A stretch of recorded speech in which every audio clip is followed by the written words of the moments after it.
দেখি তো না, মানলে যদি যেতে ব্যথা হয় তাহলে তো মানুষ সন্ধান পেয়ে দেবে।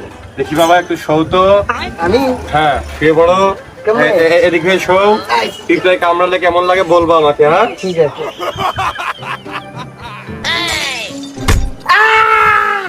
কি কোনে লাগলো? আমার হাড়ের মধ্যে মনে হচ্ছে ট্রাকের ফাল ঢুকে গেছে। এই শালা তো ডাক্তারের মতো, কিন্তু ডাক্তার না। রাতের পরে দেখে নি লাগে। আব্বার কাছে, আব্বা যদি ওটা শুনে কি হয়েছে, অনেক কলা পাটি পাটি পিছনে কোটা ঢুকে গেছে। ওরে শালা দাইরু, এই প্রতিশোধ এই 1 বছর পরে এসে নিল তো দেখতেছি।